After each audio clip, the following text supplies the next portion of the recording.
Lahat tayo ay nakagagawa ng mali, ngunit hindi ibig sabihin ay masamang tao na tayo. Kaya nga importante na piliin nating ituwid ang mga pagkakamaling yon sa pamamagitan ng paninindigang hindi tayo gagawa ng parehong kasalanan. Ikaw kabarangay, minsan ka na bang nagkamali sa iyong buhay? Dear Papa Dudut, magandang araw po sa inyo at sa mga kabarangay natin na avid listener ng Barangay Love Stories. Ako po si Vivian, 31 years old at taga San Juan. Isa po ako sa mga libo-libo ninyong subscribers online. Libangan ko na talagang makinig ng mga life and love stories ninyo dahil bukod sa nakaka-relate ako rito, ay meron din akong natututuhang aral. Kaya naman naisip ko na magbahagi rin ng sarili kong istorya na kapupulutan ng aral at inspirasyon ng mga kabarangay. Bukod sa akin ay nakikinig din pala sa programa ninyo ang Mama Judy ko.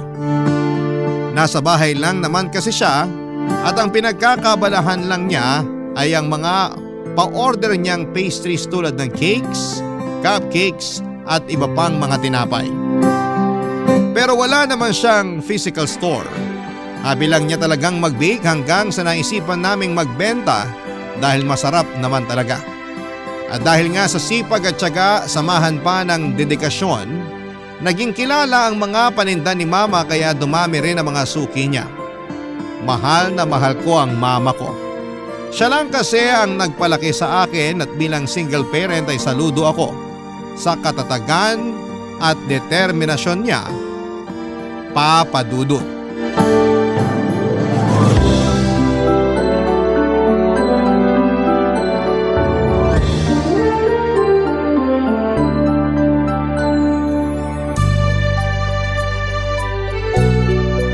Sakto na ba to?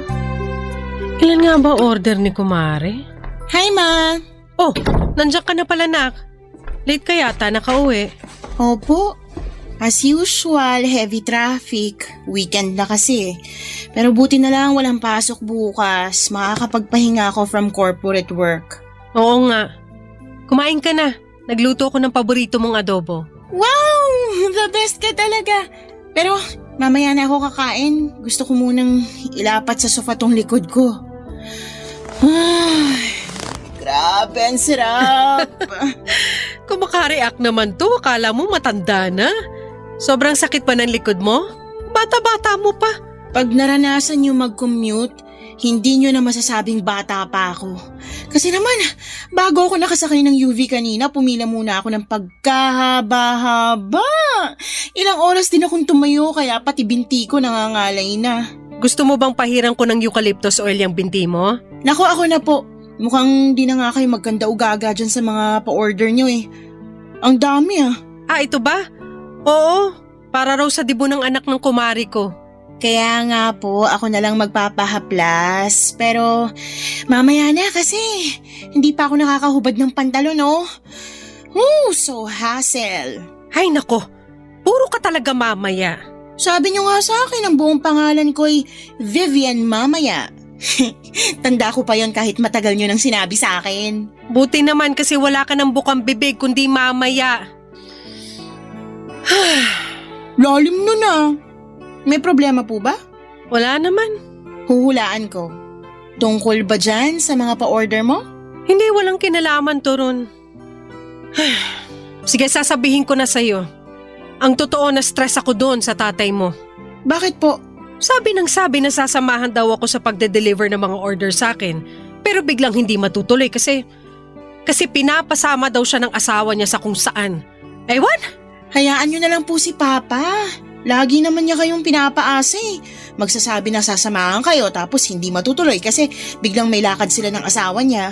Naisip ko lang naman na sayang kasi makakatipid din ako sa pamasahe. Tsaka siya naman may sabi na kaysa ibayad ko raw sa iba, ihahatid na lang niya ako. Total, invited din naman ako dun sa birthday party. Hanggang ngayon ba naman nagpapapaniwala pa rin kayo sa mga sinasabi ni Papa? Mukha naman siyang seryoso.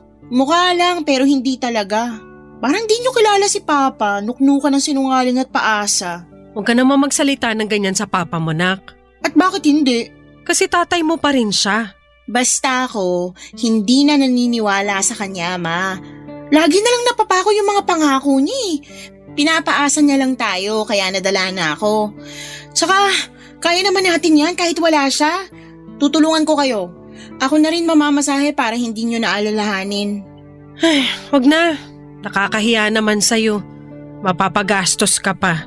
Wala pong kaso sa akin yun. Tsaka, pwede po bang tigilan nyo na yung pakikipag-usap nyo kay Papa? I mean, baka kasi malaman na naman ng asawa niya na may communication kayo tapos sumugod na naman yung dito at manggulo.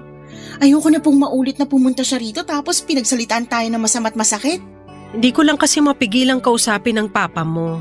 May mga araw kasi na namimiss ko talaga siya. Hindi pa po ba ako sapat? Ano bang sinasabi mo? Siyempre sapat ka na. Yun naman po pala eh. Kaya sana tama na. Tigilan nyo ng paghahabol kay Papa kasi kahit anong gawin natin, hindi niya tayo magiging priority. Kaya nga ako, hindi ko na siya masyadong iniisip eh. Para hindi na rin ako nasasaktan. Sinanay ko na lang sarili ko na wala akong tatay. Sana po ganun din gawin nyo. Mag-move on na kayo sa kanya kasi sino lang ba tayo sa buhay niya? Alam mo, tama ka. Dapat talaga matagal ko nang pinutol ang communication namin eh. At hindi na ako pumayag na kausapin niya.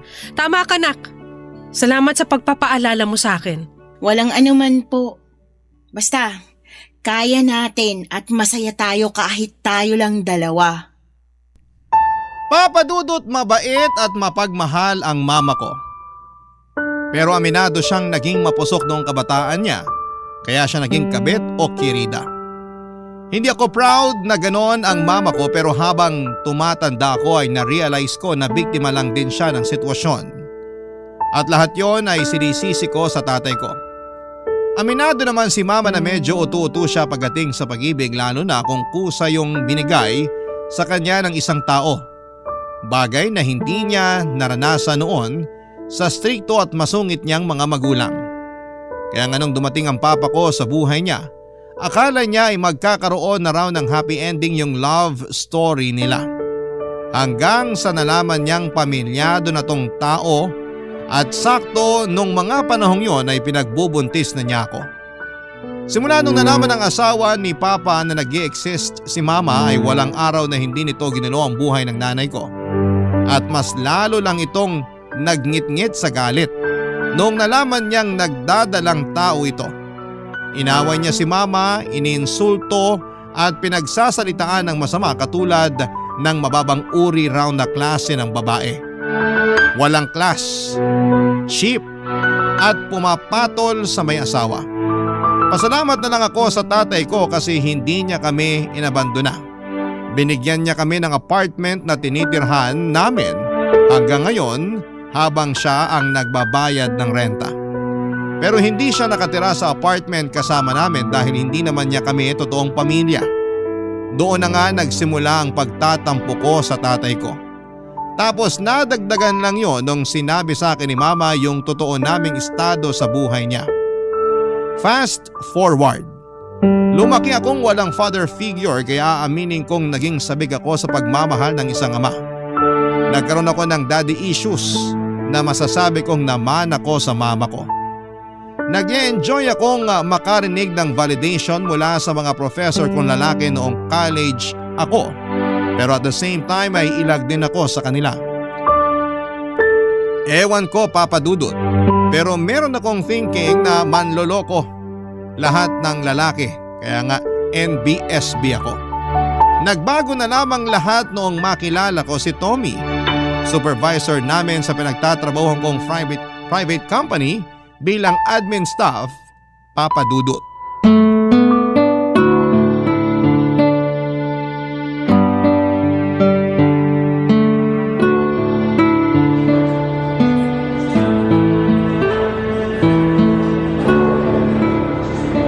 Wow! Hindi ko akalain na masarap ang mga pagkain nyo rito sa kantin ha. Doon kasi sa dati kong trabaho, matabang at kulang sa timpla. Nako sir, yun din talaga unang komento ko nung first time ko rito. Kaya nga dito na ako laging nanananghalian. Huwag mo na akong tawaging sir kapag tayong dalawa lang, Vivian. Po? Pwede ba yun? Oo. Pero Baka may makarinig kung hindi ko kayo tatawaging sir tapos may masabi na kung ano. Kung may sasabihin man sila, kasalanan na nila yon kasi malisyoso at malisyosa sila. Ang akin lang naman gusto kong maramdaman mo na okay tayo. Kumbaga hindi lang tayo magkatrabaho, magkaibigan na rin. Tama po ba yung narinig ko? Gusto niyo ako maging kaibigan? Oo naman, bakit hindi? Ngayon lang kasi ako nagkaroon ng kaibigan na mas mataas sa akin yung posisyon. Madalas kasi yung mga supervisor at manager lang nagiging close sa isa't isa. Ganun ba? Pero wala naman sigurong batas na nagbabawal maging close ang supervisor at subordinate niya, di ba? Wala naman po. Kaya nga. Kaya bakit hindi tayo maging close? Sa bagay. Naninibago ka lang kasi balita ko. Masungit daw yung pinalitan kong dati niyong bisor. Tapos hindi pa sumasama sa mga labas niyo tuwing may okasyon. Ay opo. Gusto nun mapag-isa lagi tapos mas close siya sa mga matataas. Lagi rin kaming sinusungitan kaya hindi po kami komportable sa kanya pag nandyan siya. Kaso patay na po siya. Kaya wag na natin masyadong pag-usapan para respeto na rin. Sige, anong gusto mong pag-usapan natin? Po? Naku, ano nga ba? Wala akong maisip na topic eh. May boyfriend ka na ba? Wala pa po. Pero nagkaroon ka na. Hindi pa rin. NBSB po ako. Ano yung NBSB? No boyfriend since birth. May nanligaw naman sa akin pero hindi ko sinasagot. Mas focus kasi ako nun sa pag-aaral ko. Pero nakagraduate ka na at working ngayon. Bakit wala ka pa ring boyfriend? Wala pa kasi ako nagugustuhan. Siguro may pagkapihikan ka. Siguro nga po pero di naman masama yun, diba? Hindi naman. Importante nga na kilalanin mo yung manliligaw mo. Para wala kang pagsisiyan sa dulo sakaling meron pala siyang tinatagong sikreto. Sikreto kagaya ng ano po? Na may iba pala siya. Nako, parang tatay ko lang yan. Talaga? May ibang babae ang tatay mo? Meron po pero nanay ko po yung ibang babae. Kasi kasal na yung papa ko sa asawa niya nung nagkakilala sila ng mama ko. Tapos ayun, nabuntis niya si mama at pinagrenta kami ng apartment. Pero hindi namin siya kasama kasi nga may pamilya talaga siya. Ang lungkot naman nun. For sure hindi alam ng mama mo na kasal na pala yung papa mo. Opo, kaya nga hindi ko rin magawang magalit sa nanay ko dahil lang naging kabit siya. Para sa akin, kasalanan yung lahat ng papa ko. Kaya siguro hirap din ako magtiwala sa mga lalaki kasi iniisip ko lahat pwedeng magloko. Hindi naman lahat. Paano na lang kami mga tunay na good boy, di ba? Talaga? Good boy kayo? Oo naman. Kaya dapat baguhin mo na yung tingin mo sa lahat ng lalaki. Papadudot na una ako ng 2 taon kay Tommy sa company namin. Then, dumating siya at pumalit sa posisyon ng dati naming bisor na namatay dahil sa sakit. Mas matanda sa akin si Tommy ng 10 taon. 35 na siya ng mga panahong yon samantalang ako ay 25 years old. Pero kahit na ganoon ang agwat ng edad namin, masasabi kong nagja-jive kami. In fact, halos lahat ng subordinate niya ay kasundo niya rin. Pero sa aming lahat ako lang talaga yung natatanging kaklose niya. Bukod doon ay magaling makisama si Tommy. Mas magaling pa siya sa pinalitan niyang bisor namin. Kahit na yung pinakapasaway naming empleyado ay nakakasundo niya. Charismatic din kasi siya, gwapo, moreno, matangkad at may dimple sa magkabilang pisngi. Napaka-expressive din ng mga mata ni Tommy. Sa katunayan ay para akong naingkanto kapag tinititigan ko ang mga yon. Tapos ay sasabayan pa niya ng makalaglag panty na mga ngiti. Para akong maiihi sa kilig, papadudot. Ewan ko ba pero simula nang makilala ko si Tommy at naging close kami ay biglang nagbago ang pananaw ko sa mga lalaki. Siguro hindi naman lahat katulad ng tatay kong manloloko, papadudot. Barangay Love Stories. Barangay Love Stories. Papadudot sa loob ng 2 taon ko sa trabaho, mabibilang ko lang talaga yung araw na pumasok ako na may ngiti sa labi. Yun bang excited magtrabaho kasi makikita ko na ulit yung crush ko. Oo, crush ko na si Tommy ng mga panahong yon. Alam ko na crush din siya ng BFF kong bading sa kabilang department, pati na rin yung byuda naming manager. At kahit na nga yung lady guard naming titibo-tibo ay naobserbahan kong todo ang ngiti at pa-cute kapag nagka-clock in at clock out si Sir Tommy. Grabe, ang harot-harot at ang sarap kurutin sa singit. Pero tiwala naman ako na mas marami pa rin ang atensyon na nakukuha ko mula kay Tommy. Dati sobrang saya ko na kapag pinupuri niya yung suot kong damit kasi bagay daw sa akin. O di kaya naman ay sinasabihan niya akong blooming kapag naka-makeup ako. Maganda pa rin naman daw ako kahit simpleng pulbos lang pero mas lalong gumaganda kapag nanapatan na ng kolorete ang mukha. Kaya nga kahit na hindi ako mahilig mag-makeup ay inaral ko talaga para sa kanya, Papa Dudut. Lahat ng pagbabago kong yon sa loob lang ng 2 buwan ay hindi nga nakalusot sa mapag-obserba kong nanay, Papa Dudut.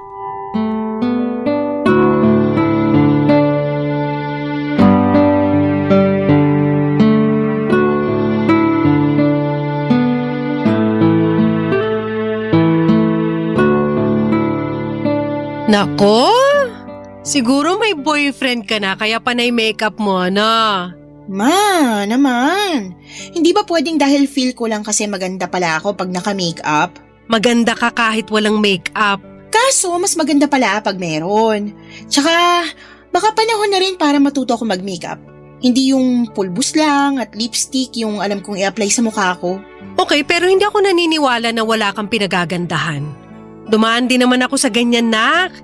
Kaya sabihin mo na lang sa akin kung meron ka na bang boyfriend. Mama mo ko, karapatang ko malaman yun. Kinonsensya mo pa talaga ako. Ano na nga? Meron na ba? Wala pa nga po, pero may nagugustuhan na ako. Talaga? Ako, dalaga na yung anak ko. Dalaga naman po talaga ako. Palagay niyo sa akin. Na-excite lang naman ako kasi akala ko wala ka ng plano mag-asawa. Pero buti naman may nagugustuhan ka na. Opo, pero complicated kasi. Tsaka, baka di kayo pumayag. Bakit naman hindi ako papayag? Kasi boss ko siya at katrabaho ko?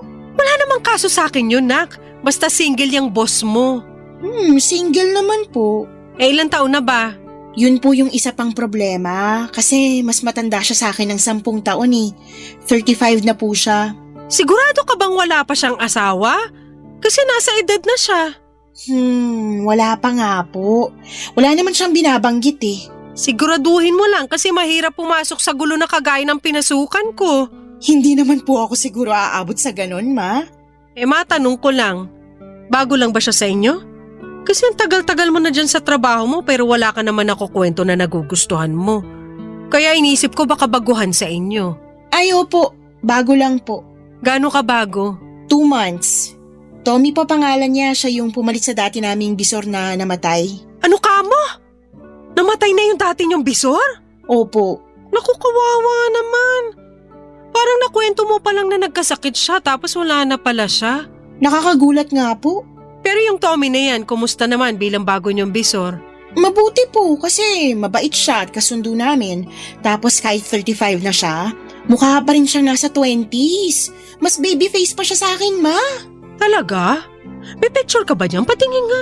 Sige po, ito nasa phone ko. Wow, oo nga. Hindi halata yung edad niya. Di ba? Ang cool niya manamit, ang pogi niya po, no? Oo, pogi nga. Pero ang tanong ko, gusto ka rin ba niya? Sakit niyo naman magsalita. Sagutin mo na lang yung tanong ko kasi mamaya baka ikaw lang yung may gusto sa kanya. Hindi ko pa po masabi pero close kami. Kaya siguro nagkagusto ako sa kanya. Pero paano kung magka-developan kami? Ayaw niyo po ba sa kanya? Hindi naman sa ayaw ko sa kanya. Ayaw ko lang mapahama ka sakaling may sabit siya. Tama na yung ako na lang yung naging kabit. Wag na ikaw.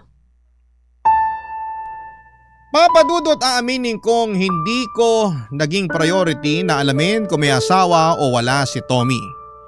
Kasi base sa obserbasyon ko ay binata siya. Walang tinitext o chinachat na misis o girlfriend at lagi niyang sinasabi na mag-isa lamang siya sa tinitirhan niyang apartment. Bukod doon ay wala rin naman siyang nababanggit kaya sigurado kung wala siyang sabit. Malinis din ang Facebook account niya kung saan kami friends. Walang kahina-hinala pero dahil sa sinabi ni Mama, bigla akong nakaramdam ng pag-aalala. Moderno na ang panahon, hindi na dapat basta-basta naloloko ang mga kababaihan. Alam ko na concern lamang si Mama sa kapakanan ko dahil ayaw niyang matulad ako sa kanya. Nakabit na kung tawagin ang mga legal wife ay cheap, walang class at mababang uri ng mga babae. Hindi naman kasi talaga maganda ang maging isang kabit at makasira ng pamilya. Alam ko kasi yung pakiramdam na simula pagkabata ay tampulan ng tukso ng mga kaklase ko dahil wala kong tatay dahil kabit lang daw ang nanay ko. Kaya nga never akong pumasok sa relasyon kasi natatakot akong magkamali. Pero ewan ko, nang dumating si Tommy sa buhay ko ay para kong ibon na nakawala sa hawla at naging malaya. At gusto ko ang pakiramdam na yon kaya naman tinuloy ko pa rin ang feelings ko sa kanya. Kahit na may agam-agam ako sa dibdib. Hinayaan kong magka-developan kami ni Tommy, Papa Dudut. Inakit ko siya hanggang sa umamin siya sa akin na nagugustuhan na niya ako. Siyempre sinunggaban ko na yung pagkakataon na agad ding umamin sa kanya. Naging kami pero nakiusap siya sa akin na itago muna namin ang aming relasyon. Lalo na at pinagbabawal yon sa opisina namin. Kaya lang pagkalipas lamang ng 2 linggo ay may nalaman ako na labis na nagpaguho ng aking mundo. Kasal na pala si Tommy at nakabakasyon lang sa ibang bansa ang asawa niya. Nalaman ko yon nang makita ko ang wedding picture nila sa drawer niya nang minsan niya akong sinama sa apartment niya, Papa Dudut.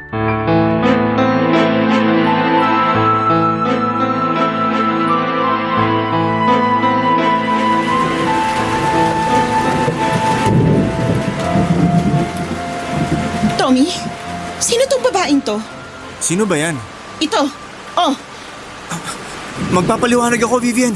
magpaliwanag ka talaga bago ko umalis dito sa apartment mo. At saan ka pupunta? Uuwi sa bahay namin, bakit?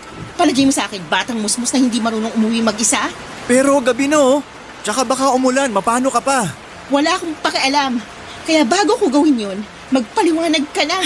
Sino tong babaeng kasama mo sa picture na to? Asawa mo? Oo. Walang niya ka.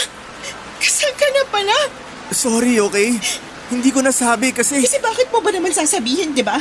Eh di pag nalaman ko, syempre lalayuan kita. At ayokong layuan mo ko kaya hindi ko na sinabi. Ginawa mo kong kabit, Tommy. Wala kang konsensya. Hindi na rin naman kami okay ng misis ko eh. In fact, wala siya ngayon sa apartment ko kasi mas inuna niya pang puntahan yung peste niyang business trip. Kaya naman pala.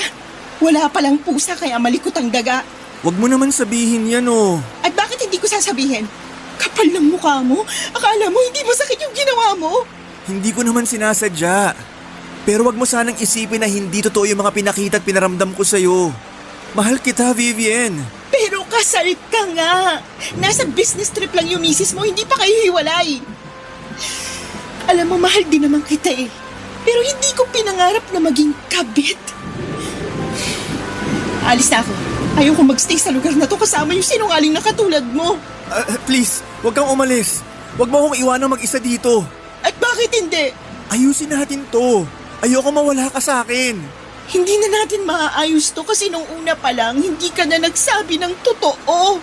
Nakakatawang isipin na panaysabi ka pa sa akin na iba ka sa lahat, na good boy ka pero hindi naman pala. Kapag naaalala ko yun, mas lalo lang nadadagdagan yung galit ko sa'yo eh.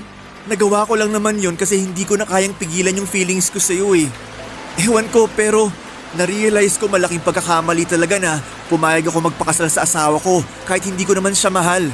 Tuloy nung dumating ka, tsaka naman naging komplikado ang lahat. Kapal ng mukha mo, no? Sinisi mo pa talaga ako? Hindi kita sinisisi. Hindi raw pero rinig na rinig ko kaya. Alam mo, kasalanan mo yan. Ikaw lang naman na nagloko, dinamay mo pa ako.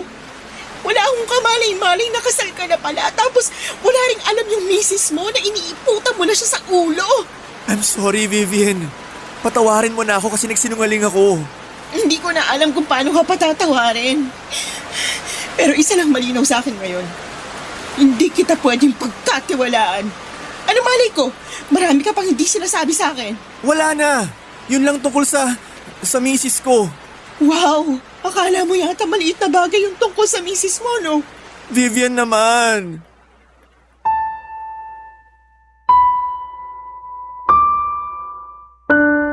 Papadudot 1 year na palang kasal si Tommy pero dahil busy ang misis niya sa mga business trip nito ay unti-unti na raw nawawala yung pagmamahal niya rito. At lahat ng yon ay napunta na raw sa akin kaya naman ayaw niyang pumayag na maghiwalay kami. Mahal ko na rin naman siya noon at masakit talaga sa akin na tapusin ang aming relasyon. Pero ayokong maging isang kabit. Mali ang maging kabit at kahit kailan ay hindi yun magiging tama kahit na sabihin mong nagmamahalan pa kayo ng taong gustong gusto mo. Pero matigas ang ulo ni Tommy. Hindi niya tinanggap ang pakikipaghiwalay ko. Mas naging mapilit pa siya sa akin. Buti na lamang at profesional pa rin siyang kumilos sa trabaho kaya hindi halata na may something sa aming dalawa. Pero pansin na rin ng mga kasamahan ko sa trabaho na iniiwasan ko siya. Minsan ayoko na talagang pumasok sa opisina kasi makikita ko na naman siya. Nakakatawa na dati-rati inspired at excited po ako na makita ko siya pero matapos kong malaman ang lahat ay parang gusto ko na lamang mag-awol at hindi na magpakita pa sa pinagtatrabahuhan naming dalawa, Papa Dudut. Barangay Love Stories. Barangay Love Stories.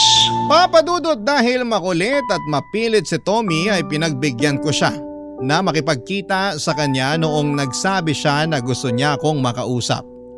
Sakto weekend kaya nagpunta kami sa isang restaurant sa Tagaytay. Nag-lunch at nag-usap. Sinabi na naman niya na wala siyang masamang intensyon sa akin at handa siyang itama anuman ang pagkakamali niya sa aming relasyon. Doon na siya nangako na makikipaghiwalay sa asawa niya sa lalong madaling panahon. Naramdaman ko naman yung sinseridad niya sa bawat salitang binitawan niya, Papa Dudut. Sa katunayan ay naging masaya ako sa pag-uusap namin yon habang kumakain. Hindi ko na lamang namalayan na hinahawakan niya yung kamay ko sa kalagitnaan ng pag-uusap namin. At hinayaan ko lang yon dahil masarap sa pakiramdam. Inihatid naman ako ni Tommy sa bahay namin kasi inabot na kami ng gabi. Alalang-alala si Mama at akala niya ay napano na raw ako. Hindi kasi ako nakapagsabi sa kanya kung saan ako pumunta. Nagsinungaling na lamang ako na may nilakad. Butit hindi na masyado nagtanong pa ang nanay ko. Nagpatuloy ang relasyon namin ni Tommy pero habang tumatagal, imbes na maging masaya ay unti-unti akong kinakain ng konsensya.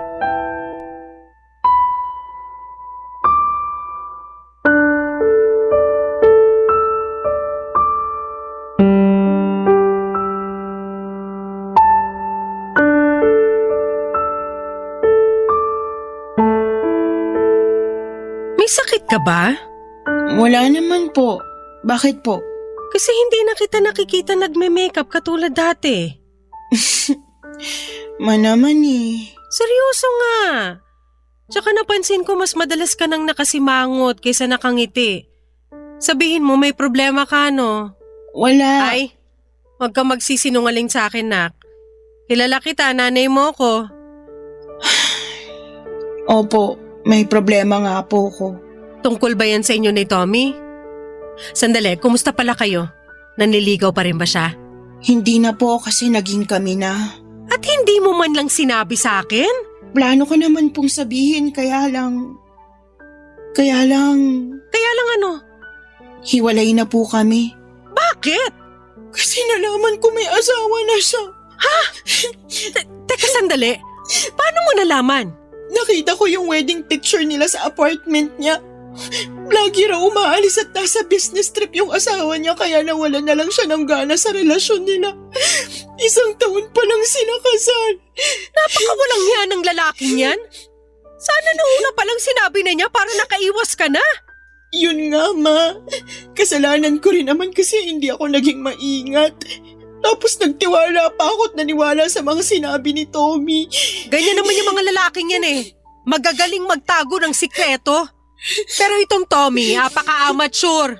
Pero ay mo biglang bumalandra yung wedding picture nila ng asawa niya sa mukha mo. Baka tinuro talaga sa'yo ng anghel mo yon. Kasi gusto kanyang protektahan laban sa lalaking yun, nak. Ewan ko po, pero sa ngayon naguguluhan ako. Bakit naman? Akala ko ba hiwalay na kayo? Oo nga po, pero nagkausap kami. Nakipag-usap ka sa kanya? Opo, ang kulit niya kasi kaya pinagbigyan ko na. Sigurado ka na nag-usap lang kayo? Opo, nagpunta kami sa Tagaytay nung nakaraang araw. Yung ba yung gabi ka na nakauwi? Opo, Ano naman yung pinag-usapan nyo?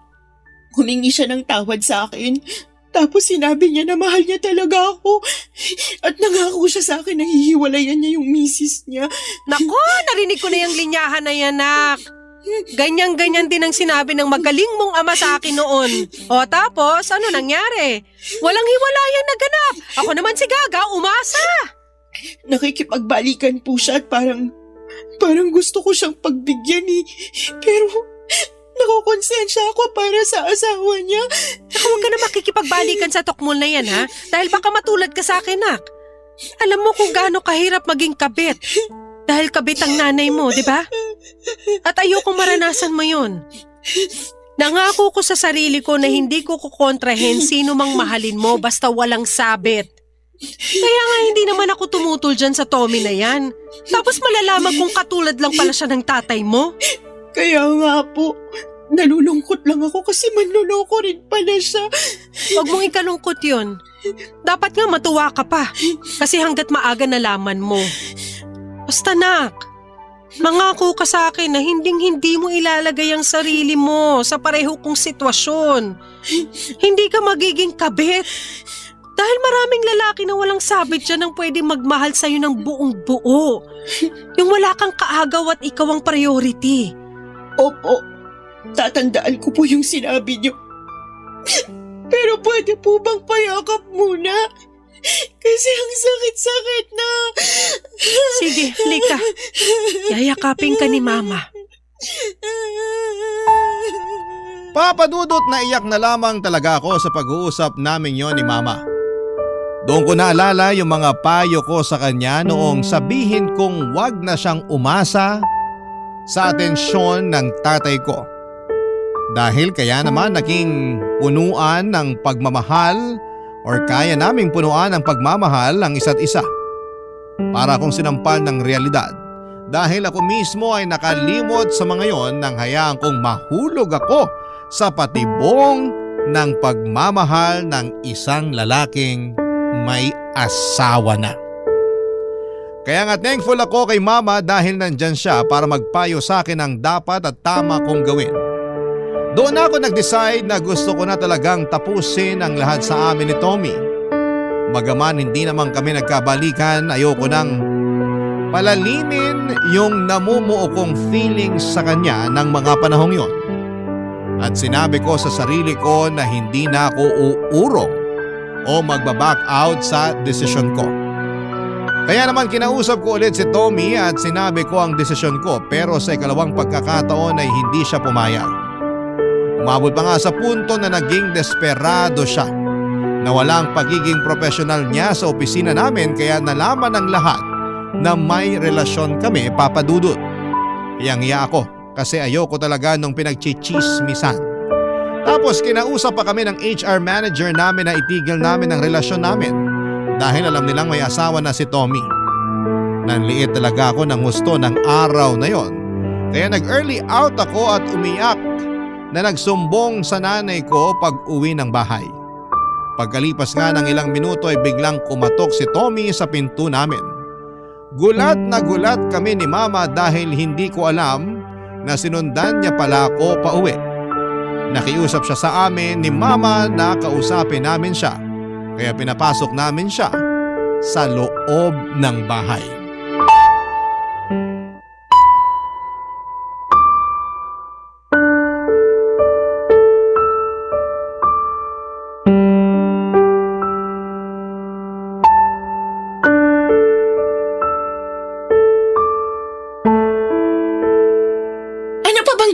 pinag-uusapan natin?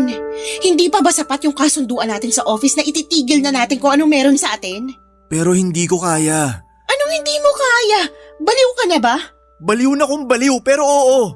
Anong magagawa ko? Mahal na nga kita. Tigilan mo yung pagsasabi mo na mahal mo yung anak ko matapos mo siyang gawing kabit! Hindi niyo po kasi naiintindihan, tita. Anong hindi ko naiintindihan? Sige nga, ipaliwanag mo! Mahal ko nga po yung anak niyo. Tsaka nangako naman ako kay Vivian na hihiwalayin ko yung misis ko kasi ayaw ko na sa kanya. Kung makapagsalita ka, parang nagpapalit ka lang ng damit Nakapagluma na o hindi kaya nagsawa ka na, ayawan mo na? Ganyan ba talaga kayo makasinungaling at manloloko? Para naman kayong baliw, tita eh. Ano sinabi mo? Bakit mo sinabihan ng baliw si Mama? Hirap kasi paintindihin niyang nanay mo. Kung makapang-insulto sa akin at sabihan ako manloloko, akala mo hindi nagpaloko nung naging kabit ng tatay mo. Ang kapal na mukha mong sabihin yan dito sa pamamahay ko mismo! Pasensya na po, okay?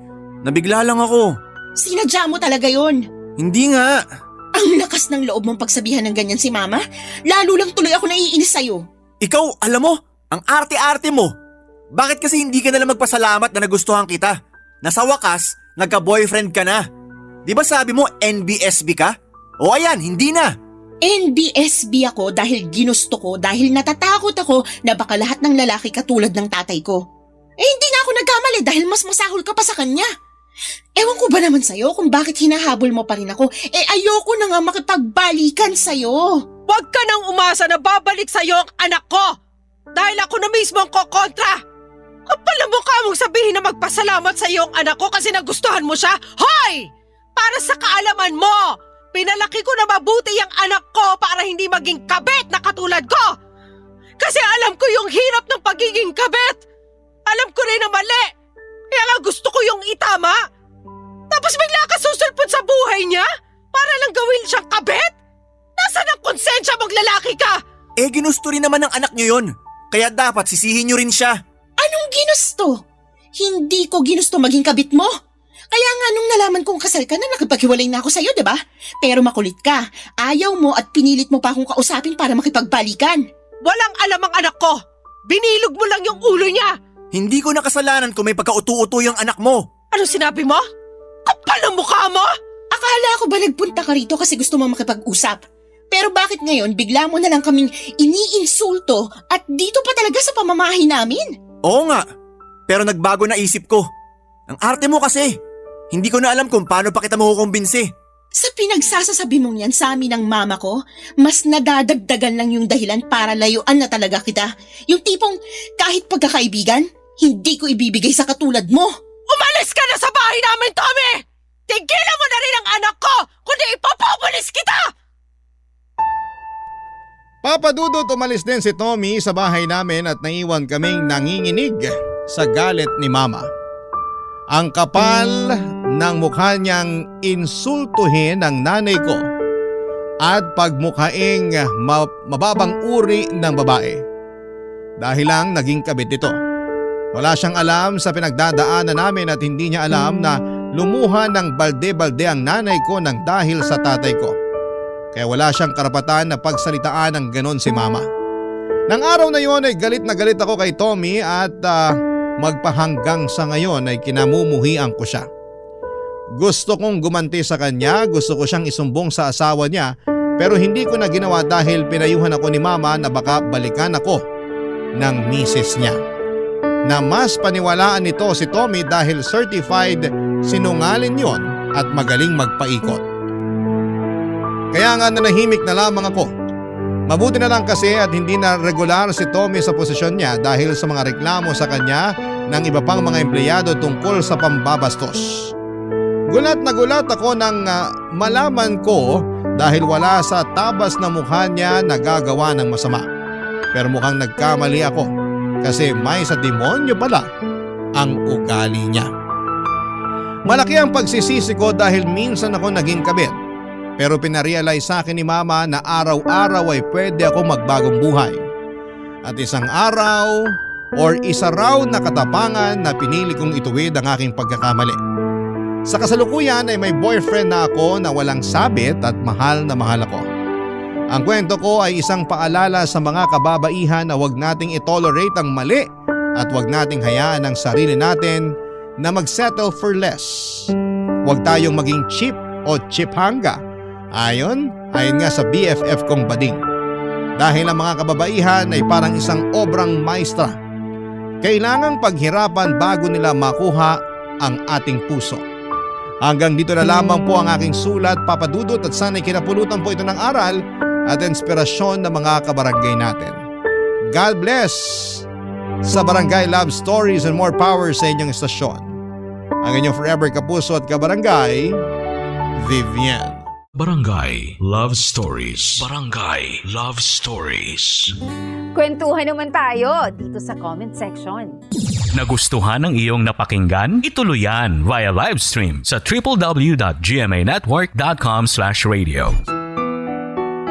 Barangay LS 97.1 forever.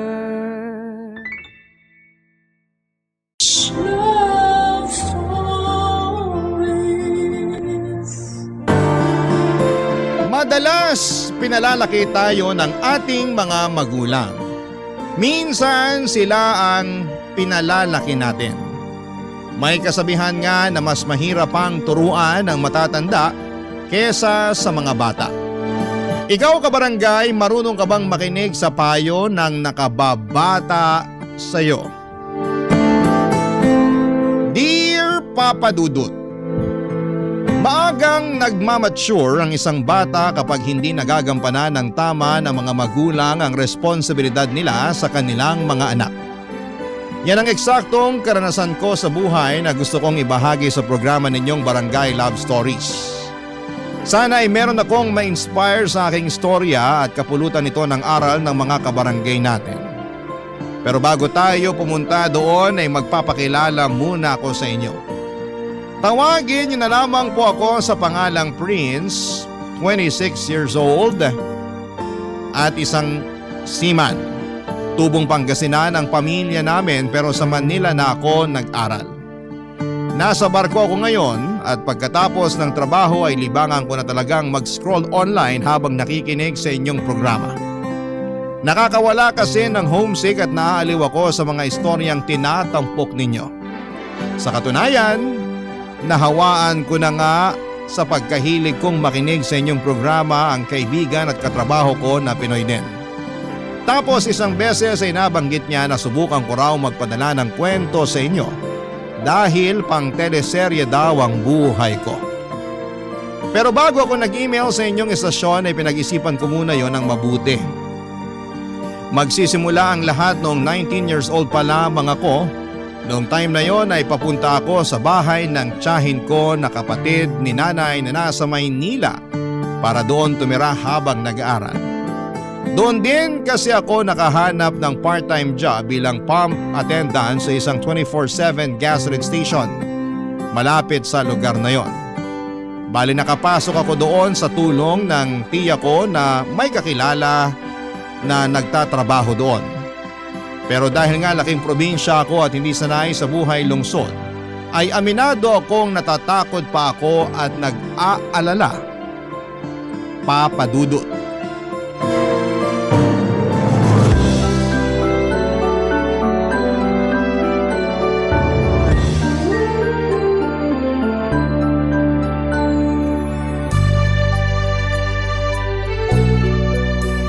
Baka naman pagdating mo sa Manila mag-girlfriend ka kagad, naka?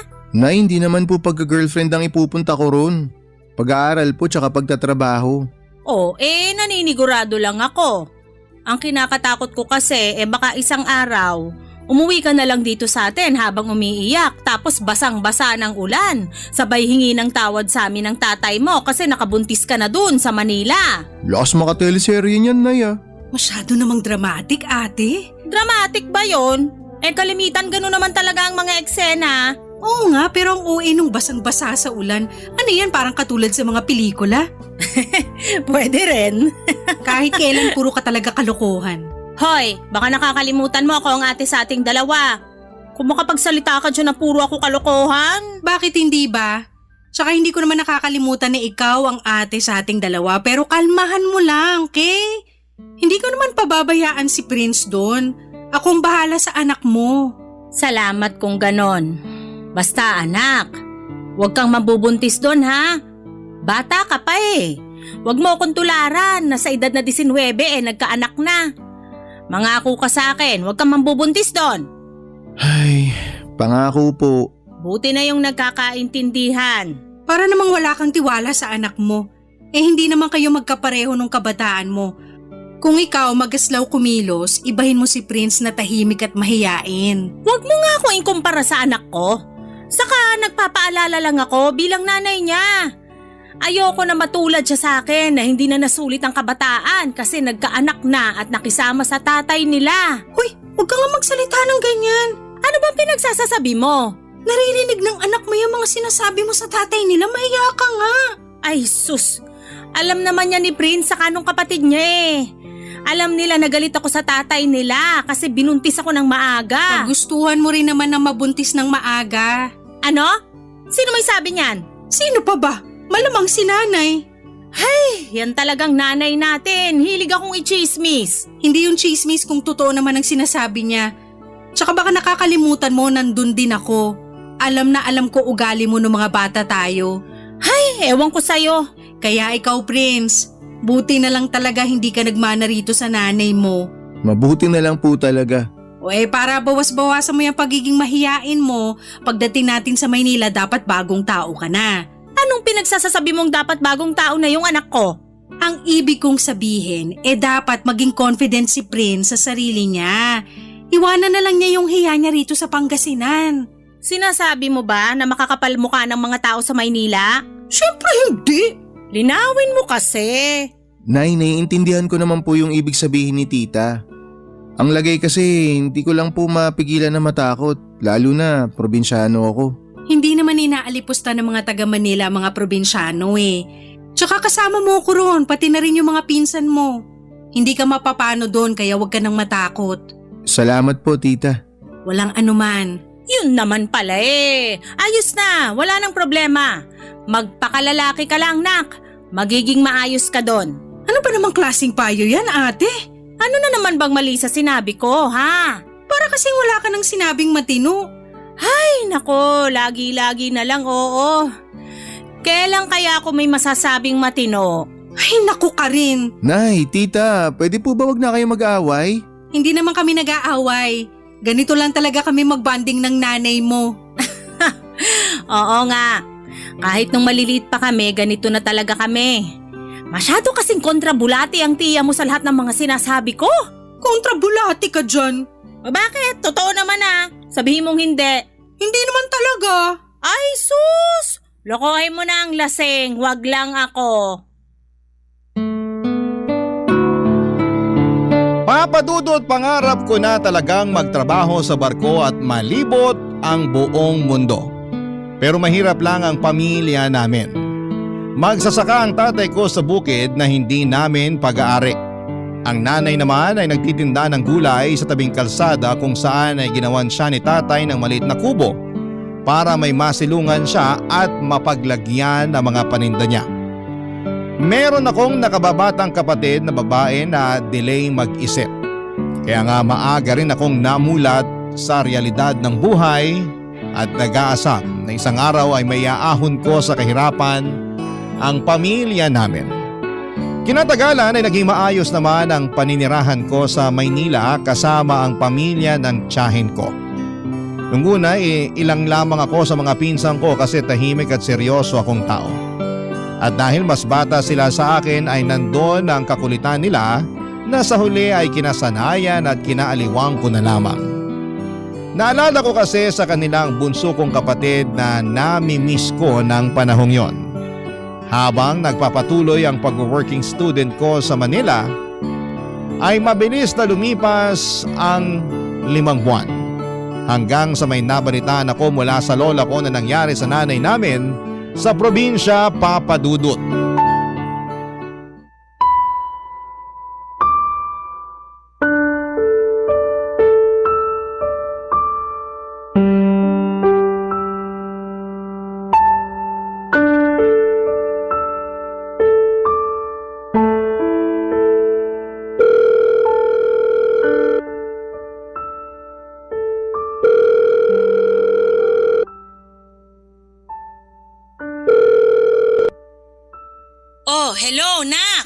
Hello, Nay. Kamusta ka dyan sa Maynila? Ayos naman po ako rito. Bakit ka napatawag? Nay, may nabalitaan po kasi ako galing kay Lola. Tungkol po sa inyo. Pambihira naman si nanay, pati dyan sa Maynila nakakarating ang chismis. At kailan ka pa nahilig sa chismis? Alam niyo naman po na wala akong kahilig-hilig sa chismis, kaya nga po napatawag na ako sa inyo para kumpirmahin kung totoo ba yung nakarating na balita sa akin. Ano ba kasi yon? Dali-dalian mo at busy ako sa pagtitinda dun sa kubo natin. Istorbo ka eh. Dumayo pa pinsan mo rito sa bahay na nakasimangot kasi raw gusto mo akong kausapin. Akala ko naman emergency. Ay, ano na isasabihin mo? Totoo po ba, Nay, na sumayaw-sayaw daw kayo sa harap ng mga construction worker na gumagawa ng bahay malapit dyan sa atin? Meron daw kasing kapitbahay na nakakita sa inyo tapos nagsumbong kay Lola. Ang kwento pa ni Lola, nung sinipul-sipulan daw kayo ng mga construction worker, mas lalo pa kayong ginanahan magsayaw. Ano kasi, nak? O ba't ganyan kayo sumagot, Nay? Ibig sabihin totoo nga. Oo, pero... Anong pero? Kayo naman, Nay, hindi na kayo nahiya sa mga ginagawa nyo. Wala namang nakakahiya sa ginawa ko. Sumayaw lang naman ako, di naman ako naghubad. Nakakahiya po na sinisipulan kayo ng mga construction worker tapos sinayawan nyo sila. Imbis na mabastusan kayo, ginanahan pa kayo na magsayaw lalo. Hindi ko naman naririnig yung sipol nila. Ang naririnig ko noon yung malakas na tugtog ng radyo nila. Kaya di ko na napigilang mapagiling. Saka alam mo naman na talentado ako sa pagsasayaw, di ba? Sayang, walang nakamana sa inyong magkakapatid. Palibasa, parehong kaliwa ang mga paa nyo. Nay, pwede ba wag nyo ibahin yung usapan? Hindi ko naman iniiba eh. Magkarugtong pa rin yung pinag-uusapan natin. Ay, ewan ko sa inyo, Nay. Para kayong bata akong umasta. At ikaw, para kang matanda umasta. Biruin mo, tumawag ka lang para sermonan ako? Pambihira. Baka nakakalimutan mo ako pa rin ang nanay sa ating dalawa rito. Anak lang kita, kaya bakit mo ako pinagsasabihan, ha? Nag-aalala lang naman ako sa inyo, Nay, kaya ako kayo pinagsasabihan ng ganito. Ayoko lang na mabastos kayo ng kung sino-sinong lalaki dyan sa atin. Walang nambabastos sa akin dito, no? Subukan lang nila kung di ko sila sinuntok sa mga mata nila. Naku, papangahan ko rin sila at aapakan ko pagkalalaki nila. Mabuti na po yung nagkakaintindihan tayo. Aba, talaga namang nanay mo ako, ha? Huwag mo na ako ulit tatawagan kung ganyan lang sasabihin mo. Kahit na concerned ka pa sa akin, sinasabi ko sa'yo, matanda na ako para malaman ng tama at mali. At sa pagkakaalam ko, walang mali sa ginawa ko. Kung natuwa sa akin yung mga construction worker at napasipol pa sa sayaw ko, edi mabuti. At least naaliw ko sila. Nakapagbigay saya tong nanay mo. Kung ganong klase ng pagpapasaya po yung sinasabi nyo, mabuti pa wag na lang. Ikaw naman, masyado kang konserbatibo. Dapat nga po kayo yung mas konserbatibo sa akin dahil babae kayo, nanay pa kayo. Hindi lahat ng babae konserbatibo, no? Ibahin mo ako kasi hindi ako ganon. Saka, naiinis na ako, ha? Wala na ba tayong ibang pag-uusapan kundi yan tungkol sa sumbong sa'yo ng lola mo? Kasi kung oo, abay sinasayang mo lang laway ko. Ay, sorry po, Nay. Sorry ka dyan. Sa susunod mag-isip ka muna bago ka tumawag dito sa atin. Lalo na kung hindi naman pagkakakitaan yung sasabihin mo. Alam mo namang mas mahalaga ngayon ng pera lalo't nagigipit na kami rito. Po? Di ba kapapadala ko lang sa inyo nung nakaraang linggo? Magkano lang ba yun? Sige nga. Akala mo sandamakmak yung pinadala mo kung makapagtanong ka ng ganyan. Sa susunod, pwede bang laki-lakihan mo naman padala mo, nak? Nay, alam niyo naman na part-time lang ako dito, di ba? Yung sumusobra lang po sa sahod ko, yung kaya kong ipadala sa inyo. Ay, kaya nga wag mo nang sayangin ang oras ko dahil kailangan ko pang magtinda doon. Sige na, ibababa ko na to. Masyado ka madaldal. Kaloka kang bata ka. Bye!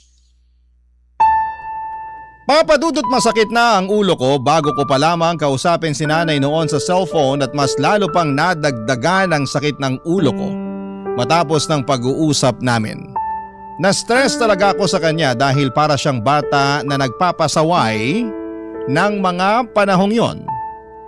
Napaisip tuloy ako kung sino sa kanila ng bunso kong kapatid ang delay mag-isip. Kaunting background lang sa nanay ko, 19 years old pa lamang siya nang pinanganak ako.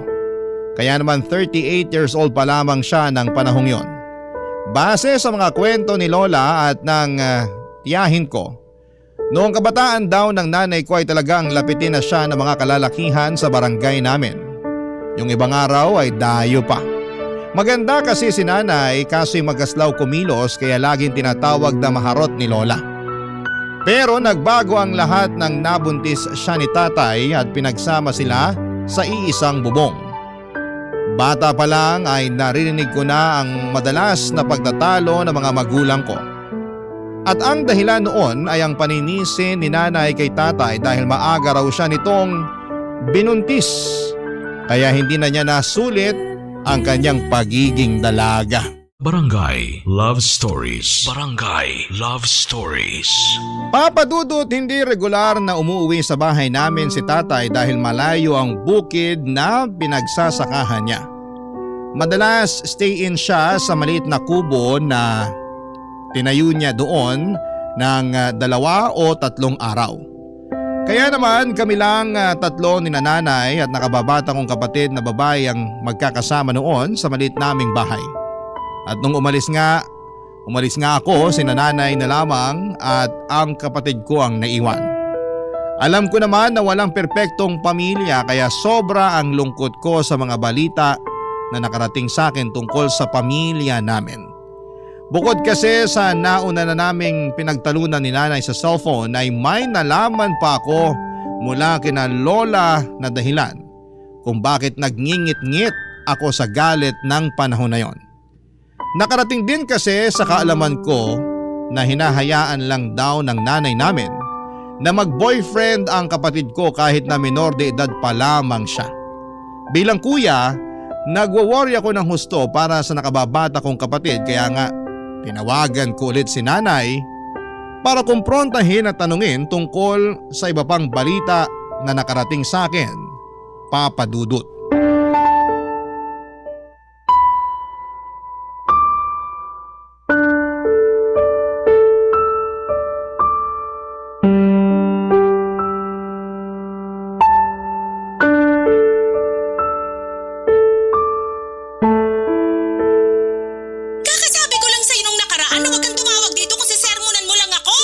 Paano hindi ko kayo sisermonan? Hinahayaan nyo lang yung kapatid ko na mag-boyfriend. Sabi ni Lola, kayo pa raw yung promotor na makipagrelasyon na siya. Oh, ano naman? Matanda na rin naman yung kapatid mo, no? Anong matanda na yung sinasabi nyo, Nay? 16 years old pa lang yung kapatid ko. Nung panahon namin, matanda na yung 16 years old. Ah, talaga po? Bakit lagi nyo sinusumbat kay tatay noon na nabuntis niya kayo nung 19 pa lang kayo? Iba naman yun. Saka ayoko pa naman nun talaga magkaanak, kaso wala eh. Nabuntis ako nung magaling yung ama. Kaya nga po, wag niyong igaya sa inyo yung kapatid ko. Boyfriend pa lang naman. Hindi pa mabubuntis kapatid mo kaya kumalma ka nga. Masyado kang mainit dyan eh. Pati ako na nanay mo sinisigawan mo. Grabe ka talaga sa akin. Hindi naman po ako magkakaganito kung maayos kayo dyan eh. Naturingan kayong nanay pero mukhang kayo pa yung nagpapahamak sa kapatid ko. Hinay-hinay ka sa pananalita mo ha. Sumusobra ka na.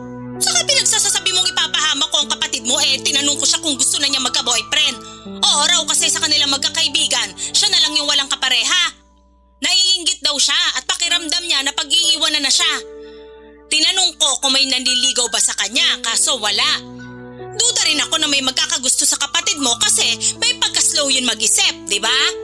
Alam mo naman yun. Kaya nga po mas lalong dapat hindi nyo siya nirereto kung kani-kanino eh. Dapat mas pinoprotektahan nyo siya para di siya maabuso. Hindi naman kung sino-sino yung nirereto ko sa kapatid mo, nak. Kakilala natin. Saka suki ko nanay nun sa mga gulay na paninda natin. Lagi pa nga nilang pinapakyaw mga paninda ko kapag may handaan sa bahay nila eh. Wala po akong pakialam, Nay. Tsaka wala po itong kinalaman sa paninda nyo na pinapakyaw nila. Bata pa yung kapatid ko para magkaroon ng boyfriend. Mamaya utuin lang siya nun tapos buntisin siya. Ay, masyado ka namang ano dyan. Hindi nga mabubuntis kapatid mo. Siyempre hindi ko hahayaan. Saka kung mabuntis, sinisigurado ko na pananagutan siya nung anak ng suki natin. Yan talaga katwiran nyo? Na mukha namang pananagutan ng boyfriend sakaling mabuntis yung kapatid ko? Ay, ewan ko na talaga sa inyo, Nay. Mas ewan ko sa'yo, no? Kainis ka. Ngayon na nga lang tumawag tapos nagagalit ka pa sa akin. Paano di ako magagalit kung ano-anong pinag-aagawa nyo dyan? Kung makapagsalita ka, bakit? May iba pa ba akong kasalanan? Yun na nga, buti naramdaman nyo na meron pa. May sinumbong sa akin si Lola. Hinahayaan nyo lang daw na may mag-inuman dyan sa kubo. Oh, may kakilala ko naman yon. Kahit nanay, ang pangit pa rin tingnan nun. Lahat na lang sa'yo pangit tingnan. Ano ba talaga gusto mo mangyari? Dami mong reklamo eh. Di ba talaga kayo naapektuhan? Di nyo nakikita, nay, na pangit tingnan? Na yung kubo na ginawa ni tatay para sa inyo, ginagawa nyong pwestuhan ng inuman? Wala pa silang mga bahay para dun sila mag-iinom? Meron, pero pinakiusapan ako na doon na lang daw sila mag-iinom kasi wala yatang bakante sa bahay nila. Sakto, hindi rin naman ako nagtitinda kaya hinayaan ko na lang. Wala naman silang sinira o ninakaw bukod sa wala namang mananakaw dun sa kubo na ginawa ng tatay mo. Nay, bakit grabe naman yung tiwala nyo sa mga kung sino-sino dyan? Pinapapasok nyo pa talaga sa bahay para lang mag-inuman.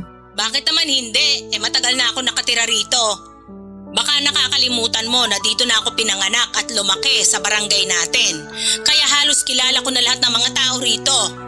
Yung mga nag-inuman sa kubo natin, mga kumpare namin ng tatay mo dahil inaanak namin yung mga anak nila. Hey, hirap sa'yo, masyado kang mainit agad dyan. Tapos kung ano-ano agad pumapasok sa isip mo.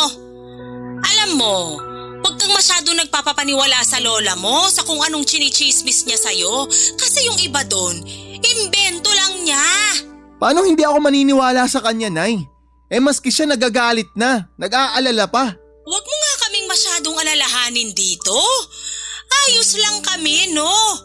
At upagin mo dyan yung pag-aaral mo, hindi yung pinoproblema mo pa yung hindi naman talaga problema. Wala ka bang sariling problema dyan? Ay, marami, nay, sa totoo lang. Yan yung problemahin mo at hindi kami rito. Ay, kainis to. Sinisira araw ko. Papa Dudut, hindi ako ganoon kakumbinsido sa mga katuwiran ni nanay pero tulad nga ng sinabi niya, dapat ay hindi ko na sila masyadong pinoproblema sa probinsya. Totoo rin naman dahil apektado ako sa mga nalaman kong balita tungkol sa kanila. Hindi ako makapag-focus sa pag-aaral at madalas akong balisa at kahit sa trabaho ay lutang ako. Kaya nga sinantabi ko na lamang ang mga alalahanin ko at nagtiwala sa nanay ko na hindi siya gagawa ng dahilan para masira ang pamilya namin. Nagpatuloy po ako sa pag-aaral habang nagtatrabaho. Hindi ko rin nakalimutan kumustahin ang pamilya ko sa probinsya, lalo na ang kapatid ko. At kahit na malayo kami sa isa't isa ay palagi ko pa rin siyang pinagsasabihan sa abot ng aking makakaya. Ayoko kasing mapariwara siya. Tuwing bakasyon ay umuwi ako sa amin sa Pangasinan ng ilang araw bago ako bumalik sa Maynila para ipagpatuloy ang pagtatrabaho. Pamahal kasi ng pamahal ang pag-aaral ko habang tumatagal kaya kailangan kong makapag-ipon ng pera. Hindi nagtagal ay nakapagtapos ako ng pag-aaral taong 2023. Nagtatrabaho pa rin ako noon at nakatira sa bahay ng tiyahin ko habang naghihintay na makasampa sa barko, Papa Dudut.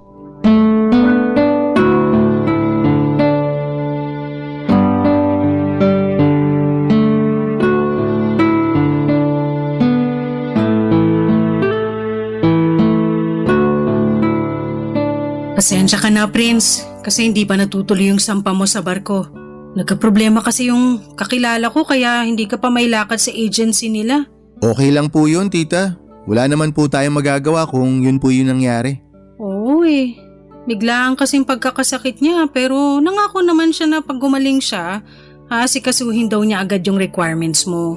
Yun pa lang po na gusto niya akong tulungan, tita. Malaking bagay na po yun para sa akin kaya nagpapasalamat po ako ng marami. Sa ngayon maghintay na lang muna tayo at magdasal na wag masyadong tumagal yung proseso. Yun po yung ginagawa ko kahit na sobra akong pinipressure ni nanay. Bakit? Anong ginawa ng nanay mo? Tawag po siya ng tawag sa akin. Tanong ng tanong kung kailan daw po ako makakasampa. Gusto na raw po niya kasing ipagawa yung bahay namin. Tapos nung binalita ako na wala pa, na kailangan pang maghintay, kung ano-ano pong masasakit na salita yung sinabi sa akin. Aba talaga naman yung nanay mo, Prince! Gusto mo bang tawagan ko yan para pagsabihan? Sumusobra na akala mo kung sino. Wag na po, tita. Mag-aaway lang kayo ni nanay pag nagkataon. Hayaan nyo na. Awayin ko talaga yung nanay mo mo dahil mali na i-pressure ka niya at pagsalitaan ng masasakit. Pero naisip ko po na tama rin naman po yung mga sinabi niya. Bakit? Ano bang sinabi niya? Na mahina raw po ako dumiskarte kaya po ako napag-iiwanan. Ang layo na po ng usad ng mga kaklase ko eh. Nabanggit ko kasi na yung ibang mga kabatch ko nakasampa na ng barko. Sira ulo pala yung nanay mo eh. Halatang walang alam sa mundo. Kalmahan niyo lang po muna tita. Tsaka may kiusap po sana ako na wag naman po kayo magsalita ng ganyan tungkol kay nanay. Sorry pero nakakainis eh. Akala niya siguro napakadali ng kalakaran sa pagsampa ng barko. Bakit hindi niya muna alamin bago kanya pagsalitaan ng ganyan? Kapi ko na babae, naku! Baka desperado lang po talaga siya na mapagawa yung bahay namin. Nung nakaraan po kasi nagreklamo siya na grabe na raw po yung tulo ng bubungan. Hindi na kaya ng mga panapal na ginagamit ni tatay. Kailangan na raw po talagang palitan. Tsaka tita, alam niyo naman po 'di ba na pangarap ko po talaga na maipaayos yung bahay namin. Oo naman. Bata ka palang nakita ko na sa'yo na determinado kang umasenso sa buhay. Kaya nga hindi na ako nagdalawang isip na tulungan ka noon.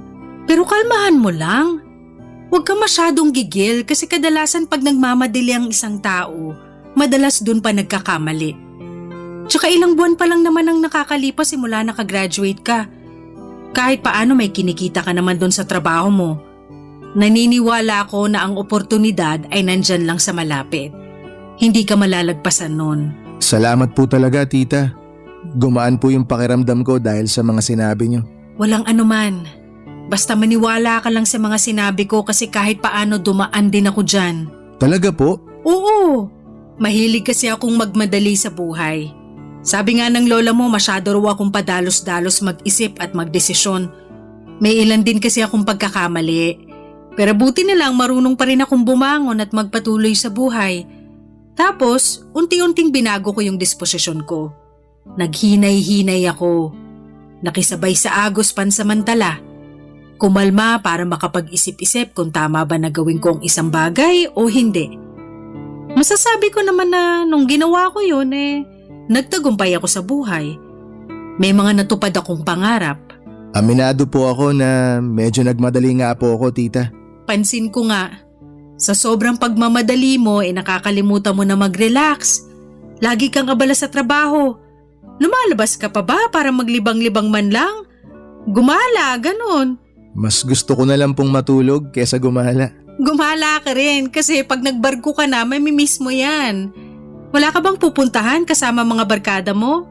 Baka meron, puntahan mo na para kahit paano hindi mo maisip yung paghihintay mo kung kailan ka makakasampa sa barko. Sa bagay, tama po kayo. Tsaka sakto rin po tita. Meron nga po akong pupuntahan pero pinag-iisipan ko pa. Talaga? Ano yun? Inimbitahan po ako ng kaibigan ko. Bale, dati ko po siyang kaklase. Birthday niya po ngayon, kaya magpapaparty daw po siya. Ano pang hinihintay mo? Pumunta ka na!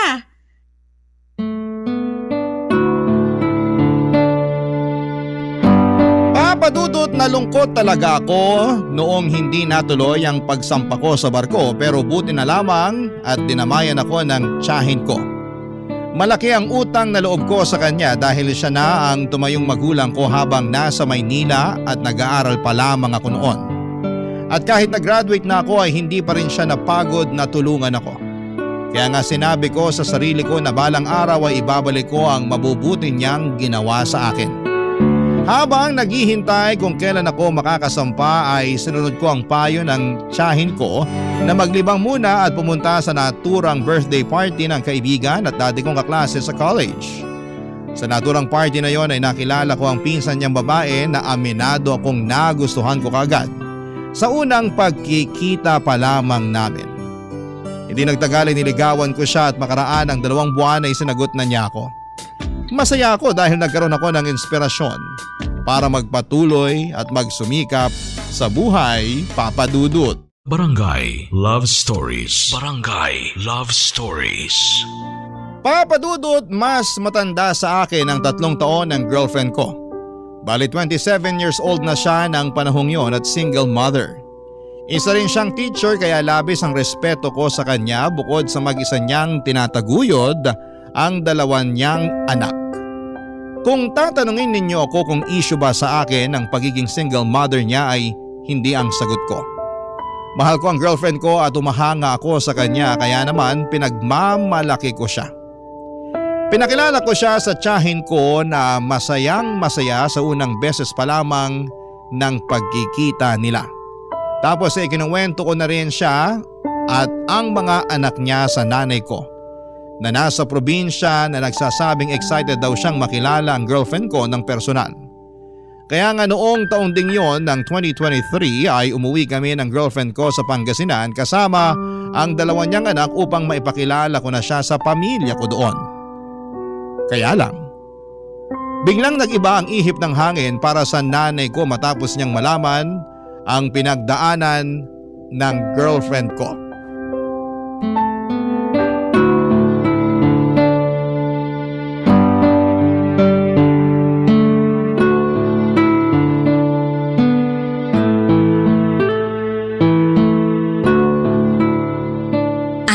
Nak, lika muna dito sa kusina. Mag-usap muna tayo. Tungkol saan po yung pag-uusapan natin, Nay? Dyan sa girlfriend mo. Ilang taon na nga ba uli siya? Sorry nag-uulyanin na yata ako. 27 na po siya. 3 taon pala tanda sa'yo. Tapos may 2 ng anak? Opo. Yun lang. Bakit, Nay? May problema po ba doon? Wala. Pero nagulat lang ako. Saan po kayo nagulat? Na meron na po siyang mga anak? Oo. Pero di po ba nabanggit ko naman na po sa inyo na single mom siya? Oo nga. Pero anong magagawa ko kung nagulat pa rin ako? Sa akala ko nagbibiro ka lang pero totoo pala. Bakit naman po ako magbibiro tungkol sa bagay na yun? Kaya nga pero... Bakit siya pa? Po? Sabi ko, bakit siya pa? Bakit yung ganyang babae pa yung ginawa mong girlfriend 2 na pala anak niya at sa magkaibang lalaki pa? Ano ba namang klaseng babae yan? Napakadisgrasyada! Nay, sandali, maghinay-hinay naman kayo sa mga sinasabi niyo tungkol sa girlfriend ko. At bakit ko gagawin yon? Kanina pa nga ako nagtitimpi na sabihan siyang malandi. Hindi po siya malandi. Disente po siyang tao. Hindi niya pinababayaan yung mga anak niya. Sa katunayan, teacher nga siya Teacher pala pero disgrasyada. Anong disgrasyada yung pinagsasabi niyo, Nay?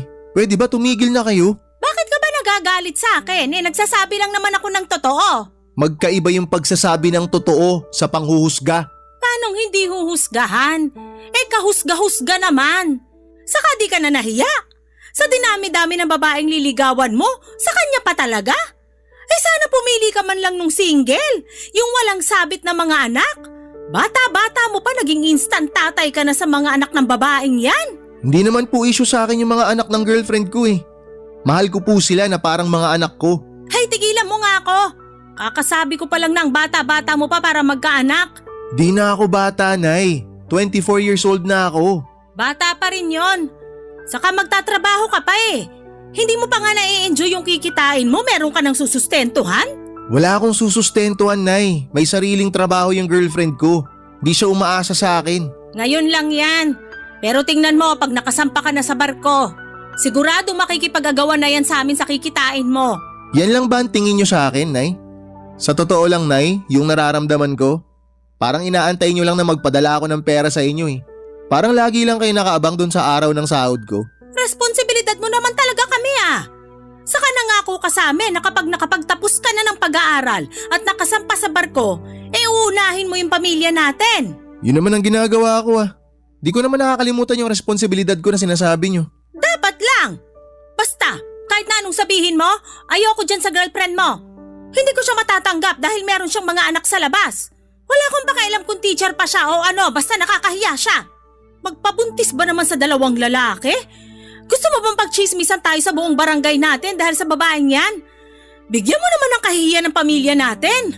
Talaga, Nay? Gusto niyong pag-usapan yung kahihiyan? Sige. Sa pagkakaalam ko, wala akong ginagawa masama para mapahiya yung pamilya natin. Tsaka kumpara sa ating dalawa, kayo ang may pinakamaraming kahihiyan na ginawa. Sumusobra ka na talaga Kayo ang sumusobra. Nauna kayong kausapin ako ng ganyan Hindi ko nagustuhan yung mga pinagsasabi niyo kaya sumagot ako. Tas ganyan yung mararamdaman nyo. Hindi naman ako magsasalita ng ganito kung tinikom nyo lang sana yung bibig nyo eh. Akala nyo kasi kung sino kayong santo. Hindi naman din kayo perpekto. Yan siguro natutunan mo dun sa paninirahan mo sa Maynila, no? Ang sagot-sagutin ako! Siguro kung may natutunan ako doon, Nay, yun yung hindi palagpasin yung pangit yung ugali. Ang tandaan nyo na hindi pa gumaganda yung asal nyo. Anong sabi mo? Sumusobra ka na talaga, ha?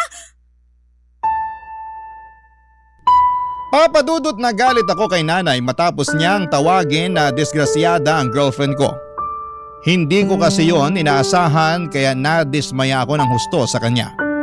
Alam ko na concern lamang siya sa akin pero hindi na ako bata para hindi malaman ang mga ginagawa ko. Bago kami pumasok sa relasyon ng girlfriend ko ay inamin na niya sa akin na nagkaroon siya ng anak sa magkaibang lalaki noong nag-aaral pa lamang siya. Tinanggap ko yon at hindi yon naging issue sa akin kasi mahal ko siya. Dahil sa nangyari ay lumayo ang loob ko kay nanay lalo na noong nakabalik na kami sa Maynila. Kahit natutol siya ay nag-live-in pa rin kami ng girlfriend ko. Hindi nagtagal ay nakasampa na ako sa barko sa tulong ng pamilya ng girlfriend ko. Papadudot masayang masaya ako noon dahil sa wakas ay unti-unti ko nang matutupad ang mga pangarap ko sa buhay. Habang nasa barko ay may mga pagkakataon na kapag nasa remote area kami ay wala talagang signal.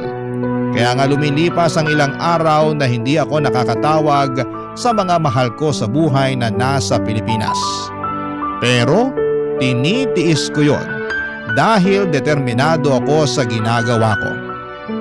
6 na buwan ang nagdaan, nakatanggap ako ng tawag mula sa tiyahin ko na magiging dahilan upang gumuho ang aking mundo, Papadudot.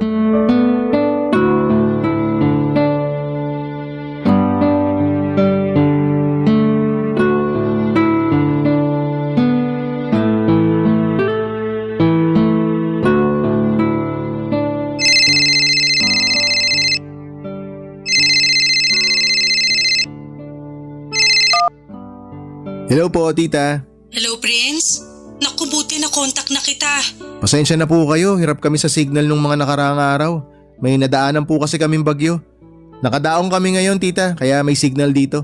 Kaya nga buti na lang sinwerte rin. Nung nakarang araw pa kasi kita gustong makausap. May ibabalita kasi ako. Tungkol saan po, tita? Si tita naman, sabihin nyo na, ano po ba yun? Tungkol sa nanay mo. Ano pong meron sa nanay ko? May nangyari po ba?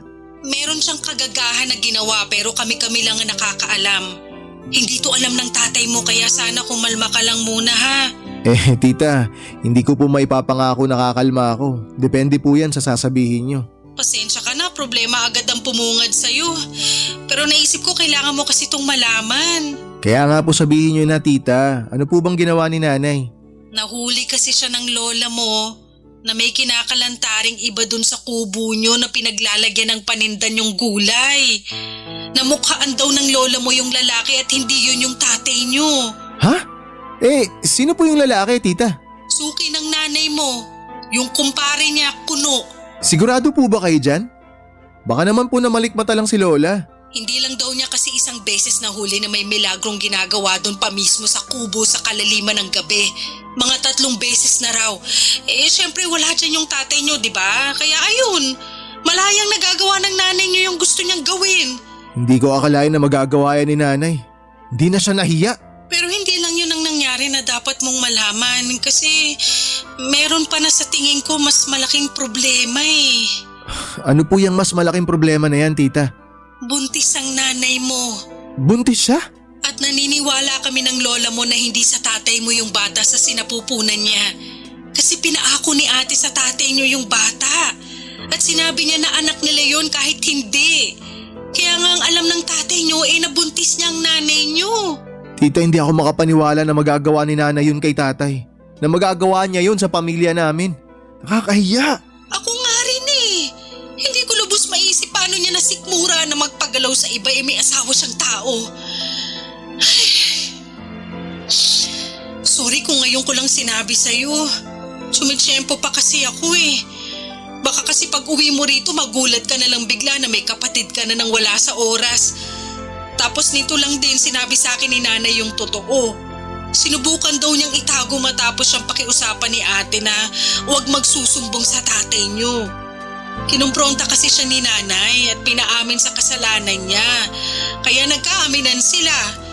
Hindi lang daw talaga kinaya ng konsensya ng lola mo na pagtakpan ng nanay niyo. Kaya sinabi niya sa akin. Ako naman sinabi ko sa'yo. Hindi ko po alam kung ano sasabihin, tita. Gulat na gulat pa rin ako sa binalita niyo eh. Parang hindi pa siya napoproseso ng utak ko. Ang bilis kasi ng mga pangyayari. Pasensya ka na kung binigyan pa kita ng alalahanin dyan sa barko. Sana pala tinikom ko na lang yung bibig ko. Hindi, ayos lang po yun, tita. Mabuti nga po at naglakas kayo ng loob na sabihin sa akin eh. Mas maganda po talaga na nalaman ko na kung ano yung totoo. Para hindi ako mukhang tanga pag uwi ko dyan. Napapaniwalain nila ako na anak nila ni tatay yung dinadala niya. Hindi ko rin alam kung anong pumasok sa isip ni ate. Kung bakit siya nagkaganon. Kung kailan siya tumanda tsaka siya gumawa ng mga bagay na ganyan. Buong akala namin ng lola niyo natuto na siya sa mga karanasan niya pero mukhang hindi pa rin pala. Papadudot pagkatapos ng pag-uusap naming yon ng tiyahin ko ay hindi ko na napigilang mapahagulhol dahil sa sama ng loob sa nanay ko. Paulit-ulit ko siyang tinatanong sa isipan ko kung bakit niya nagawa sa pamilya namin ang ganong klase ng bagay. Hindi na ba niya mahal si tatay? Hindi na ba niya kami mahal ng kapatid ko kasi kung mahal niya kami ay magpapakatino siya? Ang sakit-sakit na malayo ako sa mga mahal ko sa buhay pero kailangan kong magsakripisyo para mabigyan sila ng maayos at maginhawang buhay. Tapos ganong klaseng balita lamang ang malalaman ko. Sa katunayan ay parang nagkatroma na nga ako sa tuwing tatawag ang tiyahin o lola ko sa cellphone dahil ang nasa isipan ko ay baka may kung ano na namang pangit na balita ang sasabihin nila sa akin. At hindi nga ako nagkamali dahil 2 buwan ang nagdaan ay nalaman ko na lamang na nakunan si nanay at namatay ang baby sa kanyang sinapupunan. Ayon sa tiyahin ko ay naging sensitibo raw ang pagbubuntis niya at dinugo siya ng husto. Kaya nung araw na yon ay nawala rin sa kanya ang anak niya sa ibang lalaki. Alam ko na masakit yon para kay nanay pero noong nalaman kong labis na nagluluksa si tatay sa pagkawala ng anak na hindi naman sa kanya galing ay bigla na lamang akong kinain ng matinding konsensya. Hanggang ngayon, iniisip ko pa rin kung isusumbong ko sa tatay namin ang kataksilan ng aming nanay. Maraming salamat po Papa Dudut sakaling mapili po ninyong i-area ang storya ng buhay ko at sana'y mapayuhan po ako ng mga kapuso natin kung dapat ko pa bang sabihin sa tatay ko ang nalalaman ko. Noong nakaraang umuwi kasi ako sa Pangasinan ay kitang-kita ko na nagluluksa pa rin ang tatay ko sa anak ni nanay sa ibang lalaki kahit na ilang buwan na ang nagdaan. Pagkatapos noon ay lalong lumalim ang galit ko sa nanay ko dahil sa kasalanan na ginawa niya sa amin. Hanggang dito na lamang po ang sulat ko and more power and God bless sa inyong istasyon. Ang inyong forever kapuso at kabarangay, Prince. Barangay Love Stories. Barangay Love Stories. Anong say mo sa Barangay Love Stories na ito? Pagkwentuhan natin sa comment section yan. Nagustuhan ng iyong napakinggan? Ituloy yan via live stream sa www.gmanetwork.com/radio. Barangay LS. In Mega Manila, 97.1. Forever.